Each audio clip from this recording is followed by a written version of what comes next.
I'm Rebecca Lindquist with English by the Hour, and I'd like to share with you an issue that plagues most non-native speakers. That is, whether your first language is Spanish, or an Indian language, or many other languages of the world, where you have a reputation for talking fast. That is, in the ears of an American speaker. Now, the challenge is that you may not actually be talking too fast. It may simply be the perception of the listener. So the advice to slow down may not be good advice. Let's try that advice. I'm going to take the advice to slow down. So now I'm going to attempt to talk a little bit slower. Notice what's happening. I'm really monitoring everything I say and consciously trying to slow down. That didn't sound very good. My suggestion to you is that that advice isn't very good.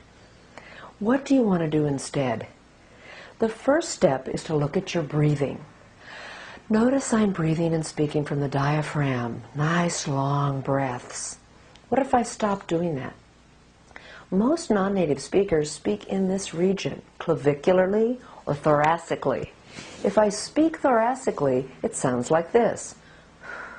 It sounds like I'm talking a little bit faster. And notice that my chest is going up and down a bit because I'm no longer breathing from the diaphragm, and so it sounds like I'm talking too fast. I'm actually delivering at the same pace. I'm merely changing my breath. The second step is to move your mouth, especially in terms of clarity. If I don't move my mouth very much, I just restrict the movement. Notice that my speech is more muffled and harder to understand. Even if I pronounce the words correctly, if I restrict my mouth movement, I'm not as easy to understand. Therefore, people may ask me to slow down so they can understand me better.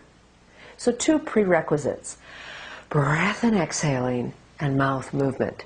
These are not easy things to do, and you may need a coach to help you change those patterns.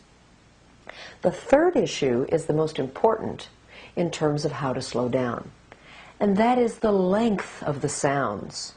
Most non-native speakers keep the length of the sounds the same. Let me show you what I mean with my rubber band technique, which you've probably seen before in other videos. The idea is that some words are a little bit longer. Not only that, some words are a little bit shorter. They're not all the same length. Now that's the correct way to speak in American English. However, if you give every word equal length, notice that it sounds different. And if I speed that up in order to talk faster, now it sounds like I'm talking too fast. But actually I'm delivering at the same pace. It just sounds different. So let's review. Breath is number 1 prerequisite. Mouth movement is the second prerequisite. The technique is to hold some words a little bit longer. But that's not all. We also need to cluster the words. The words are in groups. They're never alone. And in between each group, we pause. Not for a short time, but for a longer time. I would suggest to you that your utterances always exist in groups. So the idea is that the words aren't in isolation. This would be words in isolation. Each one gets equal length. That's what you don't want to do. You want to group the words and then pause reliably longer.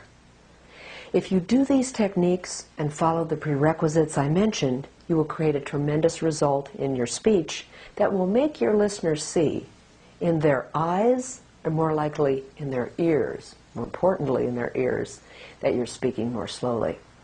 Let's try that one last time together. Breathing and mouth moving. Notice that I can speak rather rapidly.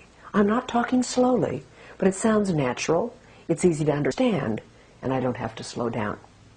I hope this information has helped you to become a better speaker in American English, and we look forward to seeing you online in our live internet coaching sessions with English by the Hour.